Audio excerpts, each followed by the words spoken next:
Olá, seja bem-vindo, seja bem-vinda ao podcast Caminhos, uma iniciativa do Sindicato Nacional da Construção Pesada Infraestrutura, o Sinicom, em parceria com a Mendel e Melo Advocacia e o Poder 360.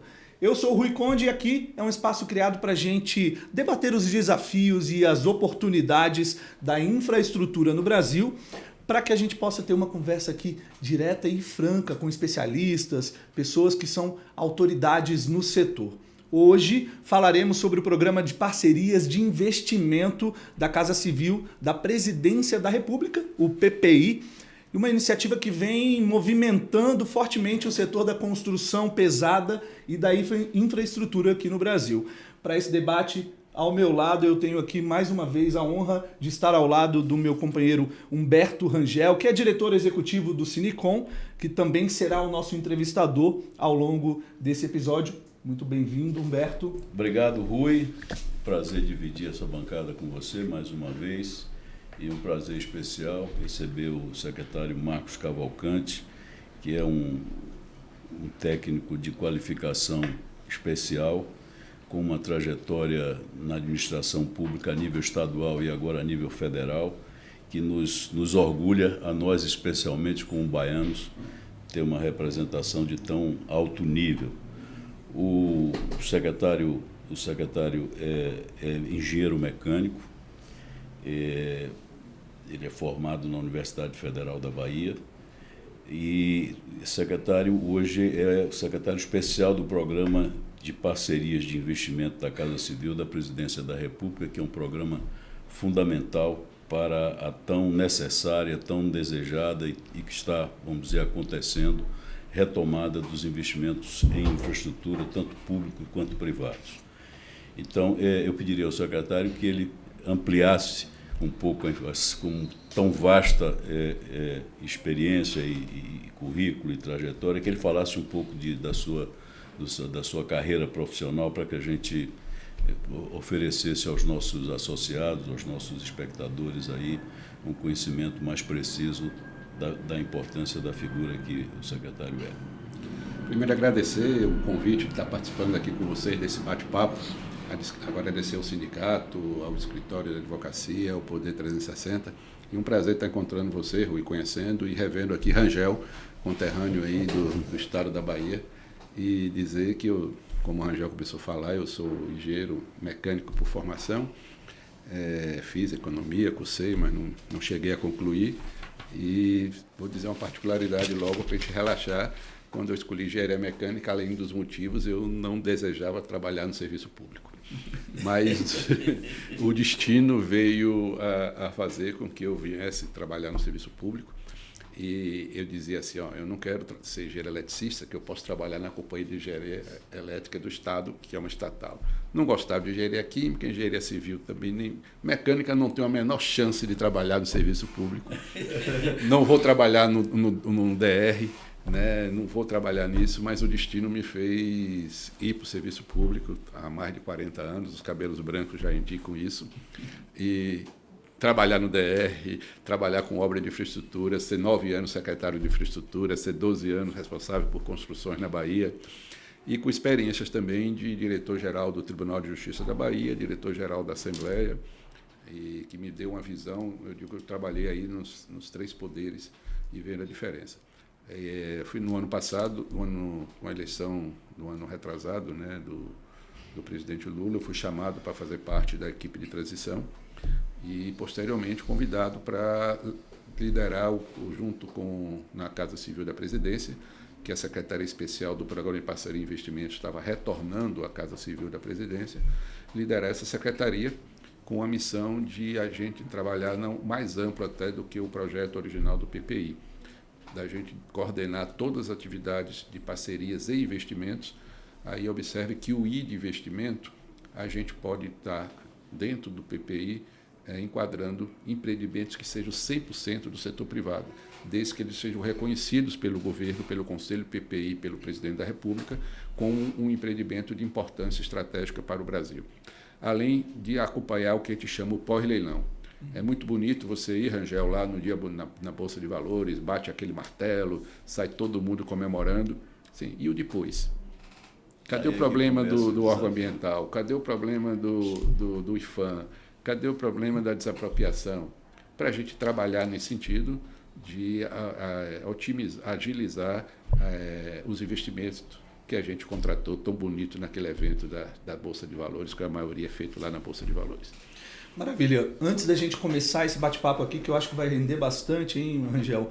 Eu quero dar um recado importante, que essa é apenas a primeira temporada do nosso podcast. A gente tem aí 10 episódios abordando temas essenciais para a infraestrutura do país. Então, se você está aí do outro lado da telinha, aproveita para seguir o nosso canal, ativar o sininho e não perder nenhum episódio, que eu acho que vai ser muito bacana. E esse de hoje promete.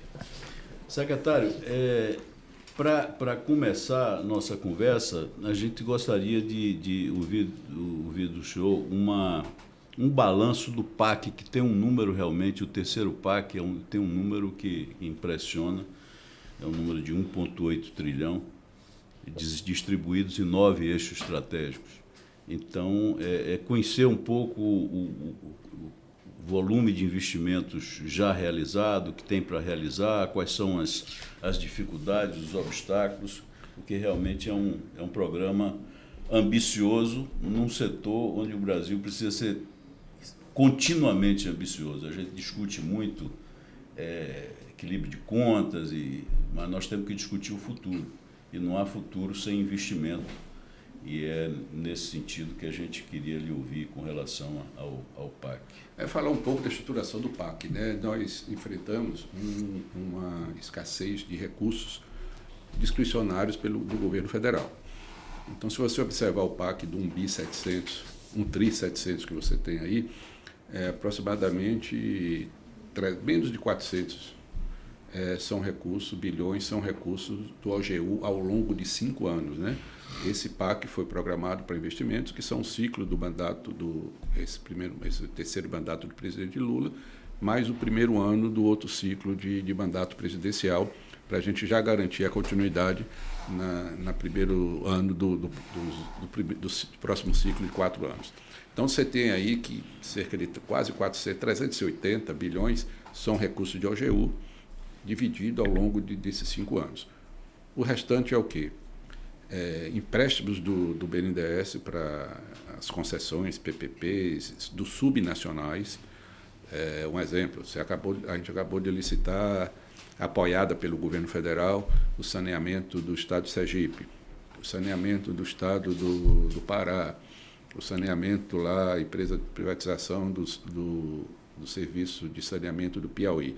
Então, o aporte do BNDES a esse recurso, ele está incluído no PAC. Nós estamos apoiando lá o governo do estado de São Paulo no TIC, o trem intercidades, então tem um valor no PAC para isso. Tem lá previsto também os aportes de concessões que não são dos subnacionais, aí recurso direto de contratos da União, e mais os investimentos das estatais, basicamente aí o retorno de investimento da Petrobras. A Petrobras, que ela estava num processo de esvaziamento, de venda de ativos, ela inverteu, ela está num processo de investimento pesado na recuperação das suas refinarias, que estavam operando com menos de 60% da capacidade, hoje operam mais de 90%. Investimento já em navios, né? Está recomprando, fazendo navios, com isso ela diminui a exposição no balanço dela de endividamento, que cada vez que ela aluga, faz o afretamento do navio, isso entra como passivo, entra como dívida. Então, a Petrobras está nesse processo, além da compra de FPCOs, etc. Então, esse investimento aí do PAC e empréstimos também de Minha Casa Minha Vida. Tem uma parte de Minha Casa Minha Vida, faixa 1, que é subsídio direto, mas as outras faixas são recursos que são emprestados pelo sistema de habitação. O andamento do PAC. Além disso, o PAC teve a novidade, Rangel, em relação ao PAC 1 e PAC 2. Ele teve um componente de melhoramento do marco, digamos assim, institucional. Então, tem medidas ali legislativas que estão previstas no PAC, tem reordenamento administrativo. Por exemplo, as debêntures incentivadas, que foi aprovado no ano passado, é uma das metas do PAC. Modernização da lei de PPP e concessões. está lá como meta do Parque Institucional. Porque não adianta só ter o investimento sem a gente não trabalhar para melhorar o arcabouço institucional para que facilite o investimento, seja ele direto pelo governo, quando o governo contrata uma obra direto, canal lá de Alagoas, canal lá, os canais lá do Rio Grande do Norte, o anel lá das águas no Ceará. Isso são obras contratadas diretas, mas como também as concessões que o governo tem licitado. Perfeito. Vamos agora diretamente à questão do PPI, né? A pasta que o senhor coordena inaugurou uma nova metodologia de trabalho na modelagem e no acompanhamento dos contratos de infraestrutura como setor público federal. Vem atuando a partir do PPI e quais os desafios encontrados nesses primeiros anos de governo? Colocar um pouco para esclarecer qual é o papel do PPI. O PPI funciona como um aglutinador das ações de PPPs e concessões. Quando você tem um projeto qualificado no PPI, ele começa a ter privilégios, digamos assim, posso dar um termo entre aspas, dentro da administração pública. Ele tem prioridade nas filas de licenciamento, tem prioridade na alocação de recursos de financiamento. Então, nós temos o que nós chamamos as fábricas de projeto. Então, o PPI trabalha com o BNDES, que ele é o estruturador de projeto. Nós temos aí o FEP, que é o Fundo Público, administrado pela Caixa Econômica, que ele faz estruturação de projetos. Nós temos uma novidade, que é o FIDIS. Esse FIDIS tem R$1 bilhão, e o pessoal nosso chama ele da PPP da estruturação, porque nós contratamos uma instituição privada, que ela é mais ágil, no caso do Caixa, do que o BNDES, para contratar as estruturadoras, para eles fazerem as modelagens de projetos de infraestrutura. Temos as estruturas que trabalham dos órgãos multilaterais, que tem uma relação muito grande, o Banco Mundial, o Banco Interamericano, a CAF. Então, com elas também nós trabalhamos na modelagem de projeto de infraestrutura, a infraestrutura que a gente faz assim, do cimento e a infraestrutura social. Por exemplo, nós estamos discutindo agora com o Banco Mundial a modelagem da construção, através de uma PPP, de uma grande fábrica de vacinas para a Fiocruz. Um investimento aí de $1 bilhão. Então, nós não somos só trabalhando no sentido aqui dos membros do sindicato, da rodovia, da ponte, do porto, do aeroporto. Nós temos a parte social, a parte ambiental. Uma coisa que pouca gente sabe, Ângela, não sei se você sabe, que se você já foi a Foz do Iguaçu, ali é uma PPP federal, uma concessão federal. Se você já foi a Fernando de Noronha, é uma concessão federal. O Cristo Redentor é uma concessão federal. Esse eu não sabia. Quando eu cheguei no PPI, eu descobri, nós estávamos modelando, que era Jericoacoara. É uma concessão federal da administração. Foi recente, do Parque Jericoacoara. Estamos agora fazendo a modelagem aqui dos parques aqui do entorno de Brasília, né? Tanto o parque como a Flona. Então, nós temos os estruturadores de projeto e nós trabalhamos também em articulação com as agências no que nós chamamos pós-leilão, né? E o PPI se tornou também a porta de discussão dos investimentos do setor privado. Ontem, o presidente da República atendeu a semana passada, que nós encaminhamos, e ontem nós fizemos uma reunião com o ministro Rui e o ministro Silvinho, de um investimento em celulose no estado do Rio Grande do Sul de R$25 bilhões. No Rio Grande do Sul. Esse envolve uma solução de logística muito interessante. O grupo, que é um grupo do Chile, já tem uma fábrica lá, vai construir uma bem maior. É o segundo maior produtor de celulose do Brasil. Ele faz, para os afiliados do sindicato que gostam, uma logística bem interessante. A celulose vai para o porto de Rio Grande, onde é embarcada, a balsa volta, para em Pelotas, pega a madeira, leva lá para Guaíba e fica esse ciclo do processo logístico num modal altamente eficiente que é a hidrovia. Então, além disso, a gente trabalha na articulação com o Congresso, junto com a SRI, nas medidas que impactam diretamente o nosso setor. Estamos participando ativamente da discussão, aí já está agora no Senado, primeiro com o deputado Arnaldo Jardim, né, um parceiro grande lá do destaque do Congresso, e agora no Senado, que são as melhorias, aperfeiçoamento na lei de concessões e PPP. Beleza. Bom, seguindo nesse caminho aí, vamos dizer, aprofundar um pouco mais, o papel, vamos dizer, dessas instituições financeiras internacionais, e com foco especial uma curiosidade que nós temos. Nós sabemos que o Banco dos BRICS, que hoje é liderado pela ex-presidente Dilma, ele tem um papel crescente de financiamento de projetos de infraestrutura. O que o governo brasileiro já está usando, e não só o governo brasileiro, os investidores brasileiros, de modo geral, estão usando isso? Qual é a perspectiva? A conversa sobre BRICS é uma conversa crescente, né? Se fala que os BRICS, né, já representam 40% do PIB mundial, e há toda uma discussão logística, inclusive, em torno desse assunto, né, com um privilégio de busca de acessos lá para a área do Pacífico, enfim. Então, era conhecer um pouco essa realidade. O BRICS tem, sem dúvida, no Banco do BRICS, uma grande importância. A gente precisa até que ele tenha mais recursos, né? Os países membros precisam aportar mais recursos para que tenha. A presidente Dilma tem trabalhado muito com o presidente Mercadante, porque você facilita essa relação quando você tem um banco no Estado, que o BRICS não precisa montar uma estrutura aqui para apoiar os financiamentos, criando uma linha específica lá de financiamento.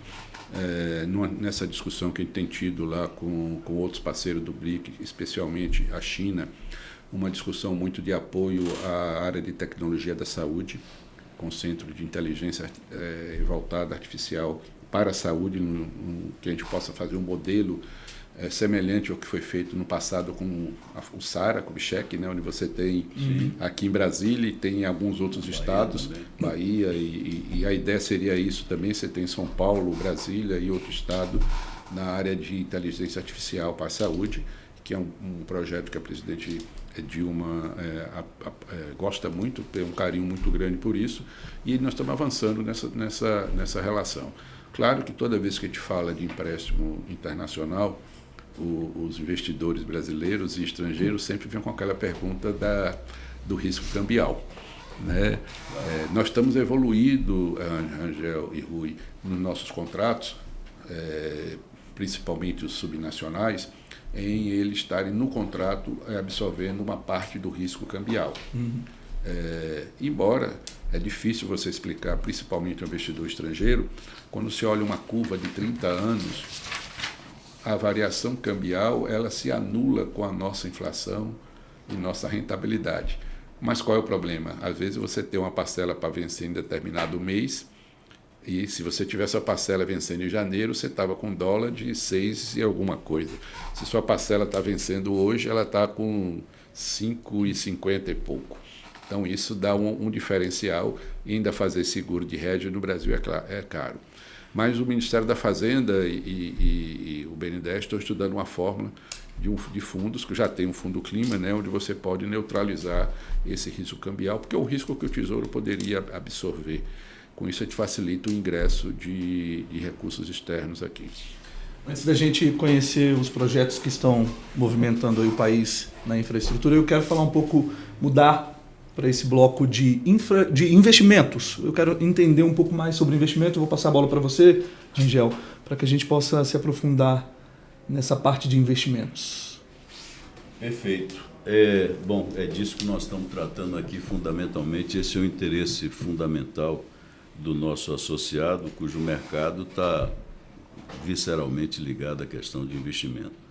Então, hoje nós, quando comemoramos 65 anos de existência numa cerimônia onde o secretário esteve presente, nós apresentamos um trabalho onde fazíamos uma avaliação da situação do investimento público e do investimento em infraestrutura, de modo geral, no Brasil, fazendo uma avaliação a partir do estoque do investimento, que hoje no Brasil é alguma coisa da ordem de 36%, e comparando com situações ideais para um país com as características, a dimensão do Brasil, que seria alguma coisa em torno de 60%, tudo em relação ao PIB, obviamente. E nós propusemos naquela altura, conhecedores que somos, vamos dizer, das dificuldades orçamentárias que tem o governo, um programa de crescimento sucessivo, onde você teria um incremento anual da ordem de 0,2% para que a gente atingisse um patamar de investimento na área de infraestrutura da ordem de 4,5%. Acho que esse é a grande questão, e a gente vê que as discussões são todas focadas na parte de equilíbrio fiscal e essa coisa toda, e a gente perde um pouco essa perspectiva de futuro. A gente está vendo, somos testemunha do esforço que o governo está fazendo, do volume, do crescimento dos investimentos públicos e privados na área de infraestrutura. O senhor vai me corrigir se eu estiver equivocado, mas acho que nós vamos chegar esse ano a alguma coisa da ordem de 290 bi, que é um recorde, né? E com perspectiva de, no ano vindouro, a gente talvez até bater nos 300 e ir para alguma coisa. Mas ainda é pouco, e o que a gente não vê, até do ponto de vista de consciência nacional, é essa ansiedade que existe com relação ao equilíbrio de contas, que é absolutamente legítima. O Brasil vem trabalhando nisso desde lei de responsabilidade fiscal e tal, sabemos disso, mas, obviamente, que nós temos que ter a mesma persistência, a mesma foco na questão de investimento, que é o futuro, né? Então, queria ouvir um pouco nessa perspectiva. Você tem toda a razão. Nosso nível de investimento ainda é baixo, pensado num país de dimensões como o Brasil. Mas vamos reconhecer que nós temos, ao longo do tempo, evoluído muito no Brasil. Tivemos, no passado recente, uma paralisação total. E hoje nós temos, como eu falei antes, um orçamento discricionário para o Poder Executivo de cerca de 50 bilhões, né? Mas temos mais 50, que é o Congresso que define. Por isso, nós fomos atrás da forma de alavancar esse investimento. E isso, como você chega nesse número de 290, a maior parte aí é alavancado pelo setor privado. Mas também nós temos a dificuldade de ter recursos disponíveis para o setor privado. O BNDES está batendo recorde de recursos financiados. Se eu não me engano, no ano passado foi 70 bilhões para a área de infraestrutura. E vamos registrar, a imprensa não tem registrado, não existe recurso do Tesouro no BNDES. Recurso, pelo contrário, o BNDES está devolvendo o recurso do Tesouro que foi aportado no passado ao BNDES. Mas nós fomos atrás de outras linhas. Quando a gente criou as debêntures incentivadas, o ano passado, mesmo sem as debêntures incentivadas terem sido regulamentadas ao longo do ano e estarem disponíveis para o mercado, nós tivemos mais de 130 bilhões de recursos captados através de debêntures incentivadas.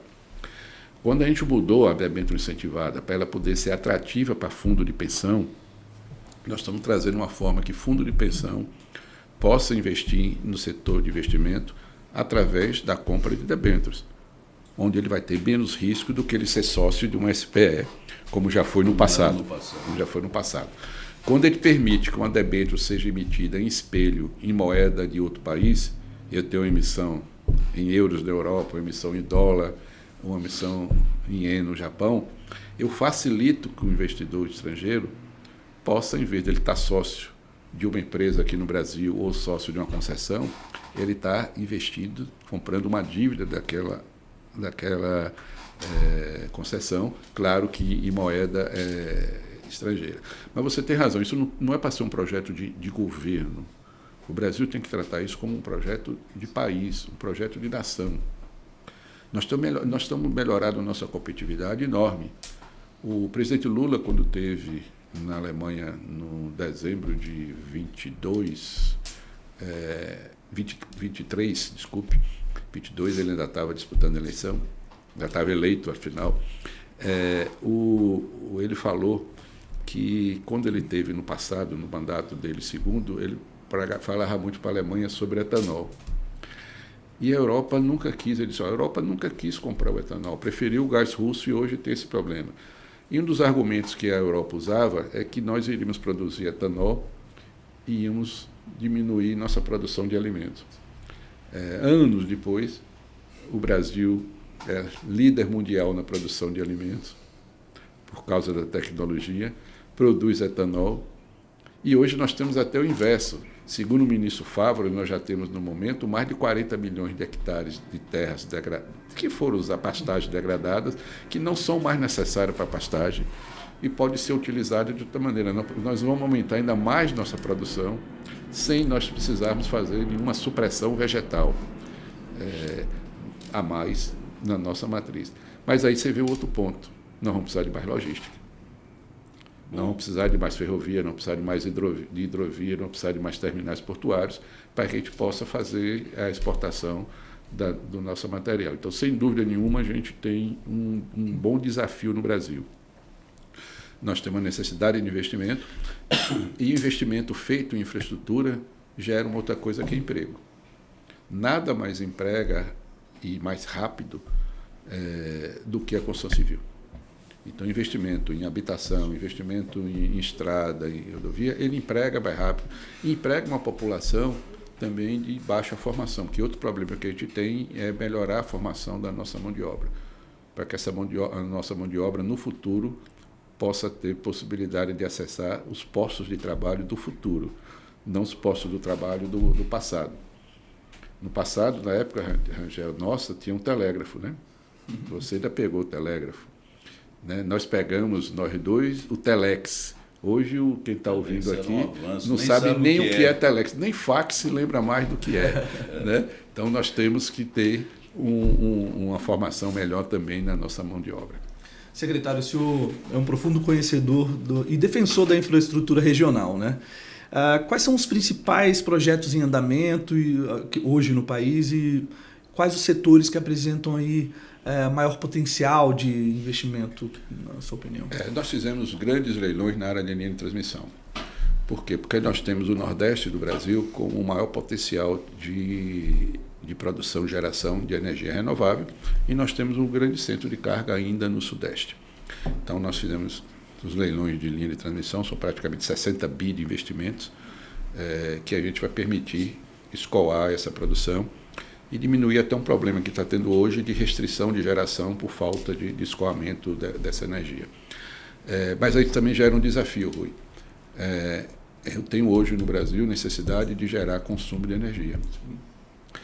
Porque nós temos talvez uma das energias, talvez não, com certeza, das energias mais baratas na geração. Tem uma matriz energética de energia elétrica de 90%, mais de 90% de energia renovável, seja hídrica, ou seja solar, fotovoltaica ou biomassa. E tenho cerca de quase 50% da nossa matriz total de energia, incluindo aí óleo diesel, etanol, de renovável, mas eu tenho uma energia, nós chegando ao pobre, ela é mais cara, porque nós fomos muito agressivos nos subsídios indiretos que nós demos à geração renovável. E esse subsídio que nós damos na linha de transmissão são pagos pelo consumidor cativo, que a sua maioria são as pessoas de baixa renda. Provavelmente aqui nesse estúdio que nós temos, numa casa, ela deve ter uma placa solar aqui gerando energia. Se for um consumo grande, ele tem uma usina remota que ele está gerando energia. Então nós temos um desafio e acho que o programa que o vice-presidente Alckmin está lançando e talvez o piloto que está disputando aí é o do Ceará de data center, a gente tem uma atração de investimento nessa área do Nordeste.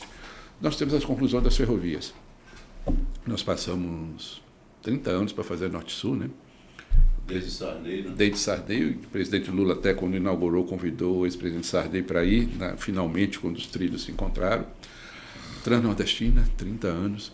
Finalmente nós conseguimos dar a equação financeira final para que faça um famoso L invertido, né? E a expectativa é que 2027 você tenha o L invertido concluído e trabalhando lá no sentido de swap para resolver de outra maneira. E nós temos o corredor oeste-leste, né, como a gente chama o leste-oeste, que é o sistema FICO-FIOL. Né? Com isso a gente vai conseguir trazer a carga aí nós ficamos com o eixo. Nós vamos ter a norte-sul, né, ligando o Maranhão a São Paulo, e a oeste-leste ligando a Bahia ao Mato Grosso. E com a possibilidade, que uma discussão que a gente tem aí com a China, de uma extensão dela até o Peru para nós fazermos uma ligação transoceânica num projeto que eu digo aí de longo prazo, mas que a gente venha trabalhar com isso. Né? Nós herdamos também, em função dos problemas que as empresas de infraestrutura no Brasil passaram e os modelos também adotados, vários contratos de rodovias estressados. Como a gente chama assim, contratos em relicitação, que infelizmente foi uma medida legal, uma lei que, como a gente diz, não pegou, ela não deu resultado. Dos contratos que foram para a relicitação, nós só conseguimos licitar, já nesse governo do presidente Lula, o novo operador do aeroporto lá de Amarante, do Rio Grande do Norte, mesmo assim com prejuízo para a União, porque a União arrecadou 300 milhões de outorga e teve que pagar 500 milhões de ativos não depreciados. Então a União passou anos discutindo e teve que desembolsar. E nós conseguimos aí, com o ministro Messias, foi muito eficiente, junto ao Tribunal de Contas da União, que a gente pudesse discutir esses contratos. O tribunal aprovou uma fórmula, desde que esses contratos fossem oferecidos novamente ao mercado. Nós tivemos o primeiro leilão há 2 semanas atrás, ou 3 semanas, que foi o primeiro que foi ao mercado. E tivemos casos também que o resultado foi favorável, embora não fosse a manter o contrato, que é o contrato da concessão da BR-324-116 na Bahia, que foi acordada uma rescisão, e nós já terminamos audiências públicas, a expectativa é licitar até janeiro do próximo ano um novo operador para esse sistema. Então isso na área de rodovias, fora uma carteira enorme que nós estamos colocando aí, licitamos lá no Paraná, estamos reestruturando alguns outros, então estamos um trabalho muito ativo do ministro Renan. Renan vai bater recorde de concessões no seu setor e resolvendo um passivo que tinha. Até também agora nós fizemos talvez a primeira caducidade do setor rodoviário, né? Um contrato que não estava da rodovia do Aço, então ele foi rescindido e vai ao mercado novamente. Na área de portos, né, nós temos aí indo ao mercado o maior terminal de contêineres da América, né, nesse momento novo, que é o Tecon 10 de Santos, né? É um terminal de alta capacidade. E estamos inovando na área também de portos. Nós vamos licitar já Paranaguá, que nós estamos fazendo com os canais dos portos o mesmo que a gente faz com a rodovia. O armador ele já paga para acessar o porto um pedágio, uma tarifa. Nós estamos passando esse serviço para o setor privado. Aí você pergunta, por que se já fez a dragagem? Não, o setor privado ele pode se programar, ele não é que nem uma empresa pública, que ele tem, a cada período que precisa dar uma dragagem, abrir uma licitação, contratar, tem impugnação, etc. Com isso a gente garante, nós vamos fazer isso em Paranaguá, Itajaí, Santos e na Bahia de Todos os Santos. Então é uma experiência que a gente está fazendo para melhorar a agilidade do serviço. Além disso, estamos apoiando os subnacionais. Nós temos um programa enorme de apoio à iluminação pública. Nós chegamos a números excepcionais de investimento de iluminação pública. Nós já estamos chegando a quase 15% a 18% da população atendida por uma PPP de iluminação pública, seja ela de uma cidade, seja ela de um modelo de consórcio. Estamos trabalhando pesado em resíduos sólidos, que é um dos fatores da lei de saneamento, né? A lei de saneamento é água, esgoto, resíduos sólidos, que é o primo pobre, como a gente brinca, e o que nem parente que é a drenagem, né? Então nós estamos trabalhando aí e nesse momento estamos modelando com o BNDES o apoio aí a 20 milhões de brasileiros para terem acesso a destino final de resíduos sólidos. Um aspecto que tem trazido um interesse crescente é esse porto de Chancay, no Peru. Que realmente, acho que a Cosco, se não me engano, é a empresa que lidera lá o investimento. E eu me lembro até de uma historinha da Bahia, na época que se fazia os projetos de viabilidade do porto de Aratu. O Luiz Almeida, que era um dos líderes do projeto, ele perguntou, o projetista era holandês, e perguntou assim, qual é o volume de carga que o senhor tem para dar para o porto? Você precisa quantificar, senão tem que botar no projeto e tal. Aí Luiz perguntou para ele, quanto é que o senhor precisa? Quanto é que o senhor precisa que eu consigo? Ou seja, Eu comparo um pouco essa brincadeira, que obviamente é uma coisa de 40 anos atrás, mas com a situação do Porto de Xangai, porque eles fizeram isso. Eles fizeram investimento, agora eles têm que ir atrás de carga. E o gerador de carga natural, em termos de América Latina, em termos de América do Sul, sobretudo, é o Brasil, né? Então, eu acredito que o interesse chinês por incentivar e apoiar esse acesso ferroviário, né, ao Porto de Xangai deve ser muito grande. A gente tem visto aí pela imprensa que eles estão se movimentando, a autoridade ferroviária deles esteve aqui. Isso é um projeto, vamos dizer, que seria ainda lançado dentro do horizonte desse governo? Nós estamos discutindo muito com a China. Eu tive 2 vezes na China nesses 3 anos. O ministro Rui acho que já teve 4 vezes na China, subir o nosso nível de relação com a China. Nós não vamos assinar adesão à Rota da Seda, nada disso. Nós precisamos melhorar o nível para atrair o investimento chinês para o Brasil, no que nossa economia seja complementar. Nós sabemos que nossa indústria aqui sofre a concorrência grande da indústria chinesa, mas nós não vamos permitir que tenhamos uma concorrência de dumping aqui para nossa indústria, né, aqui no Brasil. E você colocou, eu tive em Lima, no evento do Banco Interamericano, convidado com eles, conversando também com o governo peruano, e eles têm um interesse total nessa relação. Temos um problema de engenharia que é um pouquinho alto ali, né, os Andes, mas nós temos alternativas a serem estudadas. Afinal, a engenharia chinesa fez lá no Tibete, né, que é um pouco mais alto do que os Andes. E você falou no assunto, o presidente Lula, e aí reconheceu o trabalho da ministra Simone Tebet, ela voltou a um estudo da nossa integração com a América do Sul. O Brasil, o maior país, como você disse, o maior PIB, vários países aí têm PIB equivalentes a nossos estados, né, ou até menores, mas a gente fica um pouco só olhando para o Oceano Atlântico, olhando para a Europa, olhando para os Estados Unidos, para a Ásia, né? Mas nós temos que olhar no nosso vizinho, que são um grande mercado consumidor e fornecedor de matéria-prima. E nós estamos dentro do programa agilizando aquelas obras de ligação primeiro rodoviária, né? Que é onde você começa a matriz de transporte, e trabalhando lá também na hidrovia do Madeira, né? Que deve levar com uma concessão com apoio de recursos federais, para que possa levar aquela hidrovia para transportar 20 milhões de toneladas, né? E a gente estudando aí, junto com o governo peruano, talvez até uma rota passando pela Bolívia, a engenharia tem que entrar, e o meio ambiente também, para a gente não pensar numa rota que depois a gente não possa fazer por algum motivo, mas é um projeto que eu digo de longuíssimo prazo. A gente está... O modelo inicial, se a gente resolver a estrutura FICO, que eu já estou lá no boa parte do Mato Grosso, eu já estou aqui no Oceano Atlântico. E aí nós continuamos indo até chegar nos nossos irmãos vizinhos. Perfeito. Secretário, agora a gente vai falar sobre soluções no espectro da infraestrutura. O senhor já vem falando aí de vários aspectos. A gente sabe que é conhecido que diversos fatores ainda travam a execução efetiva dos investimentos na infraestrutura, como o licenciamento ambiental, né? E a retomada de programas interrompidos por desequilíbrio econômico também são fatores que seguram essa efetivação.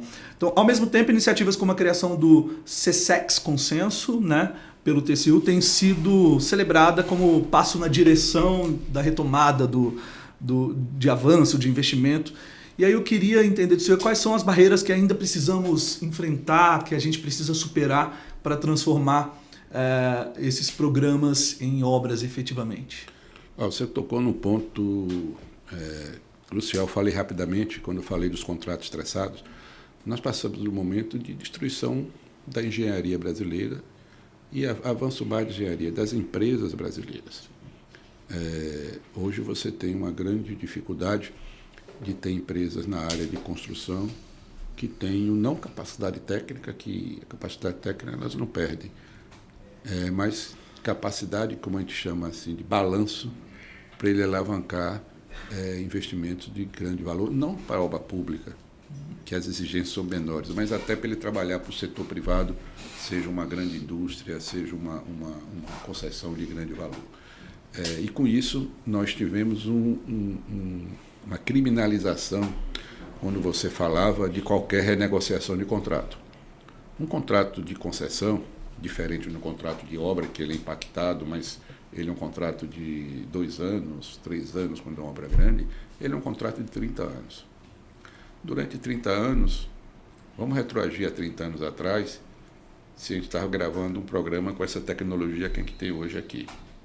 Né? Se a gente estivesse falando no celular, como a gente fala hoje em qualquer país do mundo, né? Você viaja, está com a internet, não tinha. Então você ficava preso e todos os órgãos de controle, eles diziam não pode. Foi um grande avanço o tribunal ter aberto isso. Primeiro nós começamos com as arbitragens, que ainda precisam avançar muito no Brasil. Elas estão sendo lentas e não estão dando talvez o resultado que deveriam ter. Mas essa Section 100 abriu a possibilidade de você discutir formas de repactuação, de atualização de modelos de contrato. Além disso, a AGU também criou uma estrutura, a NTT já criou, e você facilita que você possa trabalhar em momentos de estresses contratuais. Eu vou dar até um exemplo que a gente participou aqui como governo federal indiretamente, que é uma disputa que tinha com os trens lá de Cuiabá. Era um contrato da época do PAC, Pacopa. Os trens chegaram, começou uma disputa entre o Estado e a concessionária. O Estado resolveu fazer um VLT, os trens estavam lá. Coincidentemente, quando o ministro Rui Costa era governador, ele tentou comprar os trens para um VLT de Salvador. A empresa dizia, esses trens não são meus, são do Estado. O Estado dizia, esses trens não são meus, são da empresa. E nós aqui, conversando com o ministro Bruno Dantas, o ministro Bruno Dantas chamou os 2 governadores, os 2 tribunais de contas, os 2 Ministérios Públicos de Contas, e botou para fazer a negociação. E o resultado foi, a Bahia comprou os trens, o fabricante refez a da garantia dos trens, está fazendo retrofit, o concessionário encerrou a disputa com o Estado, certo? O Estado ficou liberado também da briga, e você partiu para fazer a briga que estava desde da Copa do Mundo aqui. Eu acho que esse é um processo que a gente tem que amadurecer, com negociações, com parâmetros, com transparência e com isso. Você falou também rapidamente do licenciamento ambiental. Nós temos daí, eu estava dizendo na semana passada na BDIB, que nós temos no governo federal 2 chapéus. Eu tenho um chapéu de responsável pelo licenciamento e eu tenho o chapéu como empreendedor, direto ou indireto. Indireto quando uma empresa ganha uma concessão ou é do Estado, é indireto. Ou direto quando eu estou fazendo a obra diretamente. Então isso a gente tem que equilibrar. Nós encontramos o IBAMA praticamente destroçado, com a mesma força de trabalho que tinha há 10 anos atrás. Agora o IBAMA está recebendo 100 servidores novos, sem nenhuma tecnologia. O servidor do IBAMA tinha menos capacidade de memória do que o computador do diretor na casa. Então, nós fizemos uma parceria com a Confederação Nacional das Indústrias, estamos apoiando o setor de licenciamento, estamos fazendo um redesenho no fluxo de licenciamento para que a gente possa usar robôs também para que faça parte do trabalho. E temos discutido no Congresso a lei do processo de licenciamento ambiental. Nós temos até, minha visão pessoal, um equívoco no nome da lei. Nós não estamos mexendo em nada do licenciamento ambiental. Não estamos mexendo em limite de supressão vegetal, não estamos mexendo em nada. Estamos dizendo como se deve ocorrer o processo de licenciamento. Comparando com o que é advogado, nós temos o Código Penal, que diz o que é crime e quais são as penas. Nós temos o Código do Processo Penal, que diz como a pessoa é processada se ele comete o crime. Nós estamos trabalhando na lei do processo de licenciamento ambiental.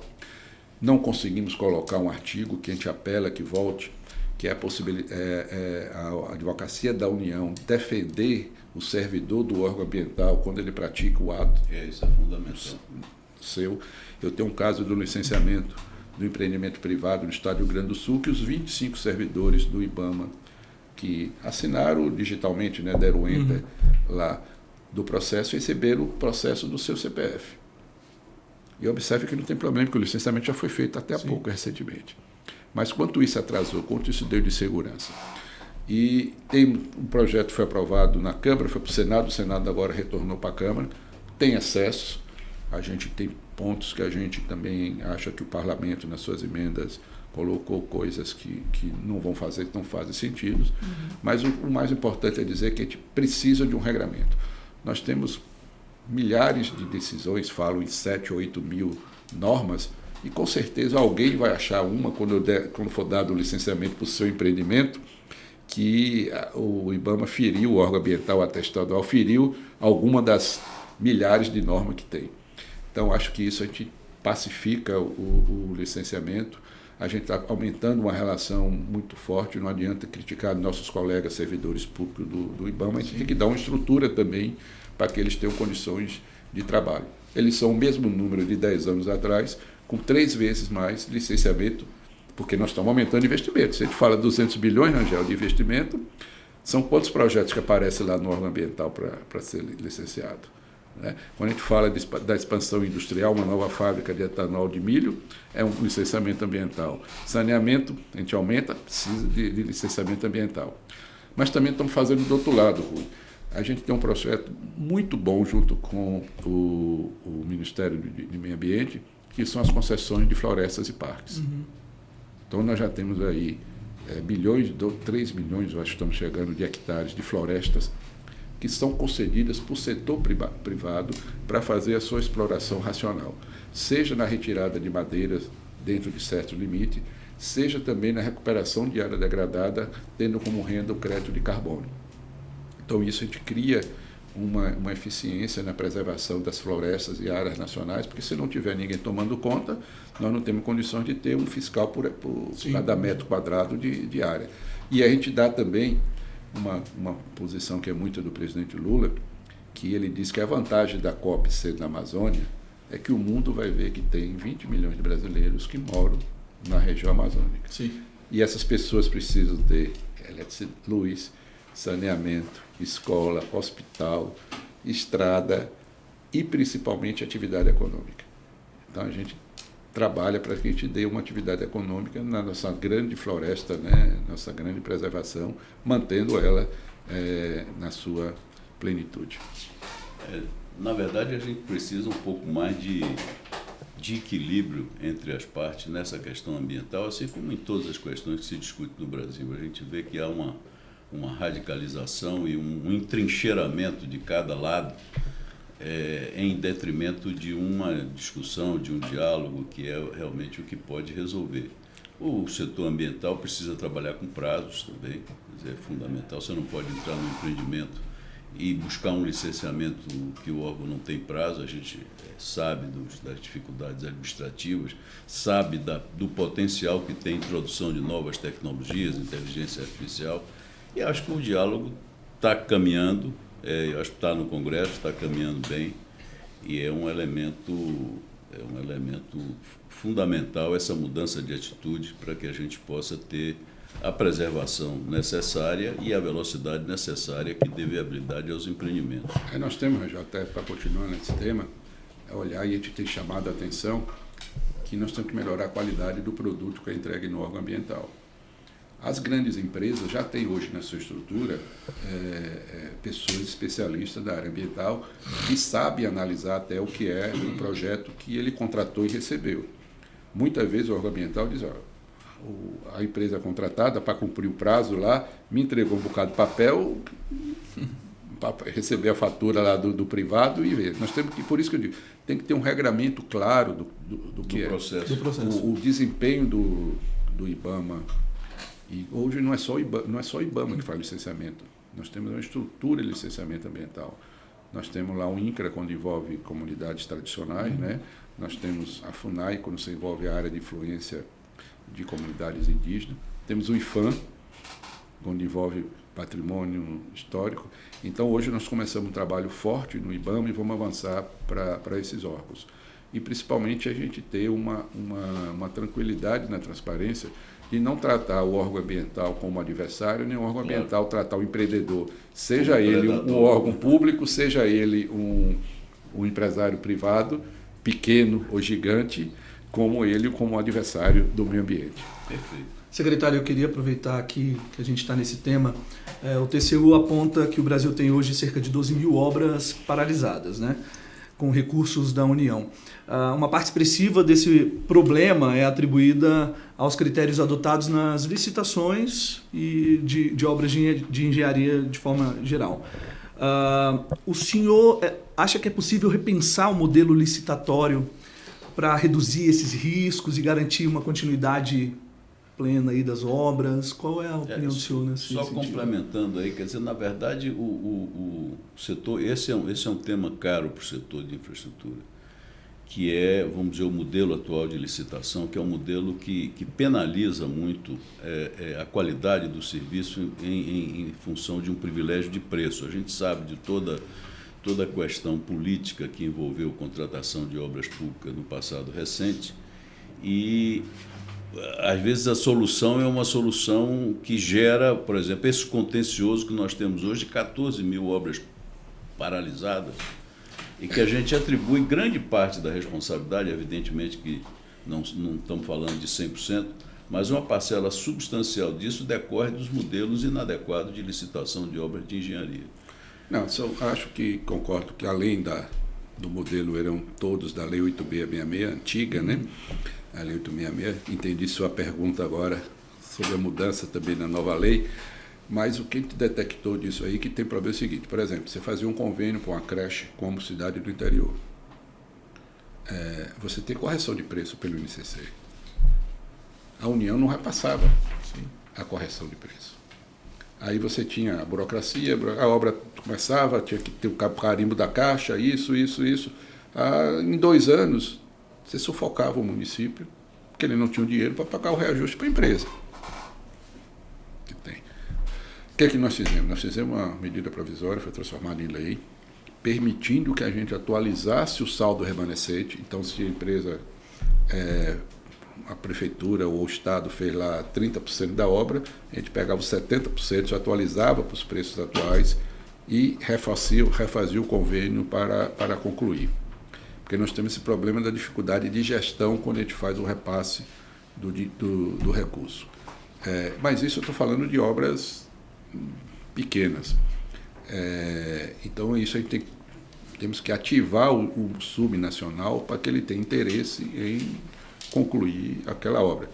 Nós pensamos até nos casos de creche, a gente fazer um contrato de PPP para fazer todas, mas não ia dar viabilidade, o melhor modelo é o cada administração fazer. O outro problema que a gente tem é a falta de capacidade, muitas vezes, do subnacional contratar aquele porte de obra. Aí, quando vem para os controles de Tribunal de Contas, CGU, ele começa a ter problema. Tem uma questão que o Rangel falou aí, que é o que a gente chama, quem trabalha no setor de contratação de obra, é o famoso mergulho. Né? A empresa dá um preço e como você justificar que aquele preço é inexequível? O gestor fica com o problema. Hoje, na nova lei de licitação, as grandes obras, a partir de certo porte, você pode exigir o seguro de desempenho. É uma outra preocupação que a gente tem dentro do PPI. Estamos fazendo trabalho com a FENASEG para a gente trabalhar nessa estrutura de seguros. Eu vou dar um exemplo aqui, que nós passamos do aeroporto Salgado Filho do Rio Grande do Sul. O aeroporto ficou inundado, uma estimativa inicial de não sei quantos milhões para recuperar, chegou-se ao número de 400 milhões, e ótimo, você tem uma apólice de seguro de 3 bi. Está resolvido, né? Só que a apólice de seguro tinha lá enchente, fora 160 milhões. Bem reduzido. Terremoto. Rio Grande do Sul, terremoto, né? 450 milhões. Aí a ANAC não estava errada, não. Se exigia que a empresa apresentasse uma apólice, mas ela não tinha nenhum parâmetro da apólice. Como o grupo era internacional, ele fez uma apólice internacional para todos os aeroportos dele com a seguradora americana. Não pensou na especificidade. Não, nós não pensamos, não foi não só ele, nós não pensamos. Então, Rangel, eu acho que essa parte do seguro para as obras de maior porte está resolvido. Mato Grosso, não sei se Mato Grosso do Sul fez uma experiência agora, mas nós temos que aperfeiçoar o mecanismo para a gente dizer que aquela obra é inexequível quando ele deu um preço baixo. Né? Essa é uma dificuldade. E outras obras também, que são a maioria, vamos dizer assim, não são as grandes, é a própria capacidade financeira da empresa em ter a quantidade de contratos que muitas vezes ela tem. Aquele índice que muitas vezes tem DFL, ele não representa muito da saúde financeira da empresa. Então, você tem muitas vezes a empresa ganha, ele tem um determinado nível de porte e ele ganha não sei quantos contratos. Ele tem engenharia para fazer, mas ele não tem capacidade de girar capital de giro.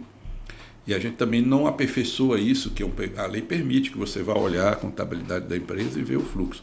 Mas toda vez que o gestor, e eu já fui gestor de obra durante muito tempo, vai dizer que o inexequível, ele recebe processo, Então, na zona de conforto, ele diz, deixa esse problema aí. Eu acho que a gente tem, Rangel, eu acho que o trabalho que vocês estão fazendo no sindicato é muito importante, levando aqui de caminhos, né? A gente desmistificar essa parte do que é a contratação de obra pública. Certo? Nós ainda temos a inflação aí abaixo em torno de 5%, né? 4% a 5%, mas ainda nós temos uma memória muito inflacionária, então você não olha nunca o preço, é difícil você comparar. E as próprias nossas estruturas de preços talvez precisam ser revistas, né? Os modelos de desempenho, de eficiência são outros, para que a gente possa apurar, na verdade, qual é o real preço da obra. E saber que sempre que o contrato entre o setor público e privado, ele é um contrato de parceria de dois, né? Eu acho que, como você falou também do órgão ambiental, da trincheira, exatamente, nós temos também que sair das trincheiras na execução dos contratos, né? Para a gente ter uma engenharia mais eficiente no Brasil. O Brasil tem uma das maiores engenharias do mundo, perdeu muito mercado, né? Hoje nós perdemos mercado, mas como nós temos necessidade grande de infraestrutura, né? Temos um mercado local, nossas empresas de engenharias têm que voltar a ter capacidade de disputar esse mercado, para que a gente não tenha a entrada de empresas internacionais aqui no Brasil. Eu acho que as empresas internacionais são eventualmente bem-vindas, mas não podem prevalecer e a presença delas não pode se dar ao custo da atualização, de um setor que a gente vem performando bem há décadas, né? Quer dizer, na conversa que tivemos aqui sobre a questão de incentivo à exportação, de retomada de financiamento à exportação, levantamos números assim muito interessantes. O Brasil já teve 5% do mercado de engenharia com uma participação no PIB internacional, que é a metade. Hoje nós estamos a 10% disso. Ou seja, nós não só tínhamos participação no mercado nacional, como tínhamos uma projeção no mercado internacional, inclusive países de primeiríssimo mundo, Estados Unidos, Europa, enfim. Isso é realmente um ponto que a gente tem uma preocupação muito grande. Secretário, o senhor tem demonstrado aqui ao longo da conversa um otimismo com o que temos aí pela frente, né? O que eu quero entender agora? É possível esperar de um calendário aí de leilões de concessões até o final de 2026? O que a gente pode esperar? Há previsão de leilões inéditos, retomadas de ativos estratégicos? Qual é o cenário? Nós vamos continuar com a mesma velocidade. Eu brinco aqui, as pessoas da Bahia pouco sabem, mas o ministro da Casa Civil, Rui Costa, na Bahia ele ganhou o apelido de Rui Correria. Isso que nós estamos aqui acelerando e vamos continuar fazendo as grandes entregas que nós estamos fazendo. Agora nós temos que ser otimistas. Rangel falou da nossa presença no passado no mercado internacional de serviço de engenharia, mas hoje o Brasil participa muito na área também comercial. O comércio do Brasil hoje é extraordinário. A Petrobras está voltando a ter autorização para prospectar petróleo em alguns países da África, né, como forma de investimento e rentabilidade para essa grande empresa do Brasil. E nós temos que... Eu falo uma frase que eu já repeti em alguns lugares, não sei se vocês estavam, que eu falei que é um executivo do setor de concessões no Brasil. Ele não é brasileiro. Ele dirige a segunda empresa no Brasil. Uma de uma área, outra de outra, e dirigiu da primeira área no mundo. E ele diz o seguinte, assim, eu falo muito em segurança jurídica no Brasil. Tenho que reconhecer que a justiça aqui tem seu tempo e velocidade. Por isso é melhor a gente tentar fazer um acordo antes. Mas eu nunca vi no Brasil rasgar contrato como se rasga na Europa. Ou como já se rasgou na Europa. Chegar, não, você tinha um contrato, não esquece, vamos fazer, mudou tudo. Então nós temos que falar uma coisa que se fala já da nossa síndrome, né, de vira-latas ou síndrome de inferioridade. Isso é até um problema que a gente tem para atrair investimento para o Brasil. Toda vez que a gente vai no exterior, nós temos que estar trabalhando para mostrar a nossa imagem. A gente fala, e você falou muito aqui, de ajuste fiscal. O presidente Lula herdou um déficit de 2,6%. Nós estamos trabalhando com um déficit em torno de 0,025%. Nenhum país do mundo fez, sem convulsão social, um ajuste fiscal dessa magnitude. Nós estamos com a economia crescendo, com taxa de quase pleno emprego para o padrão de países como o Brasil, em torno de 6 e pouco, sem nenhuma convulsão social.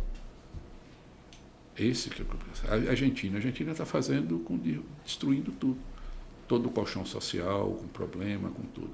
Então, isso tem que ser observado. Você tem duas formas de fazer ajuste fiscal. O abrupto, que você gera bilhões de pessoas na pobreza, aumento de pobreza, pessoas na rua, etc., etc., ou da maneira que o governo do presidente Lula está fazendo. Gerando também investimento, mesmo com fatores ainda menores, então você continua aumentando investimento, você está garantindo estabilidade social, você não está tendo ruptura social, e você está trazendo o nosso nível de endividamento para patamares ao longo do tempo, não se faz rapidamente, né? E observe que nós estamos enfrentando problemas mundiais que não existiam. Nós estamos com duas guerras, né? Uma envolvendo a Rússia e a Europa. Você tem desde a Segunda Guerra Mundial uma guerra em solo europeu novamente, e continua ainda o estresse de faixa de Gaza, Oriente Médio, escalando. E agora com uma guerra comercial entre os Estados Unidos, e não é Estados Unidos e China, é os Estados Unidos e o resto do mundo, que também pode gerar oportunidade para o Brasil, sem dúvida nenhuma. Então eu vejo como otimismo. Acho que a gente fica brincando aqui com celular, com tecnologia, com tudo. Nós estamos avançando, e acho que um ponto que a gente tem que olhar, além de investimento em infraestrutura, é no nosso investimento em educação. E nós temos que dar um preparo nosso para que a gente possa ter pessoas com capacidade de enfrentar as oportunidades de trabalho. Até contando uma historinha, Delfim Neto tinha deixado, pouca gente se lembra quem é ele, de ser ministro uma das vezes que ele foi ministro, né? E ele foi fazer uma palestra, lá em Salvador, e tinha saído na época a manchete: São Paulo está com 1 milhão de desempregados, ou Brasil, não me lembro. Aí alguém perguntou a ele: o senhor que já foi tudo, etc., como é que o senhor resolve o problema de 1 milhão de desempregados? Ele disse: não resolvo. Nós temos duas formas de atenuar. Uma é pegar a parte que tem capacidade e retreinar, porque eles foram treinados para postos de trabalho que não existem mais hoje. A gente brincou aqui do telégrafo, do telex, não existe mais hoje. Os outros que já estão em determinado momento da vida ou não tiveram instrução básica, nós temos que ter políticas compensatórias sociais. É isso que a gente está fazendo, certo? A gente tem trabalhado na melhoria, principalmente no bem-estar da população, nesse grande desafio de manter o Brasil socialmente, ser um país socialmente justo. Maravilha, a gente chegou ao fim aqui do nosso programa Caminhos, do podcast. Eu quero agradecer ao Humberto pela parceria na condução, em especial ao senhor secretário Marcos Cavalcante, que com brilhantismo trouxe aí importante panorama sobre o programa de investimentos que o governo federal vem desenvolvendo, né? Se você gostou do programa, deixe seu like, se inscreva no canal e ative o sininho, o clichê, mas tem que ativar o sininho para ficar acompanhando a nossa programação, que vem muita coisa boa por aí. Queremos que você comente aqui embaixo, nos comentários, deixe aí a sua sugestão de tema, quem que você quer ouvir, qual é o entrevistado que você deseja que eu e o Rangel possamos entrevistar aqui e saber mais e se aprofundar mais sobre o assunto. Rangel, a bola é sua, te agradeço novamente. Agradecer muitíssimo ao secretário Marcos Cavalcante, um prazer muito grande. Ele só deixou um problema para a gente aqui, que é manter o padrão. É verdade. Vamos trabalhar nisso. Com certeza vamos manter, melhorar até o padrão. Eu quero aproveitar que a gente, como sempre, deixa aqui um presente para o nosso convidado, o nosso boné com o nosso lema, que é infraestrutura para o Brasil avançar. E também aproveitar e deixar a nossa última revista aqui. Rafael Luquezzi, conterrâneo. Com conterrâneo, baiano. Prometer a próxima. E a próxima já temos aqui o nosso entrevistado. Muito obrigado mais uma vez. Obrigado, Rui. Obrigado, Rangel. Parabéns aqui pela sua nova missão, né? Essa nova atividade como entrevistador. E parabenizar, Cláudio, todos os membros do sindicato pelo trabalho que vocês estão fazendo. E eu digo assim, da reconstrução desse setor tão importante para o Brasil e que quem fez engenharia, né, vê como seu objetivo de vida nesse trabalho aí. Parabéns aí para vocês e obrigado pela oportunidade aqui de estar conversando. Um abraço. Até a próxima. Um abraço.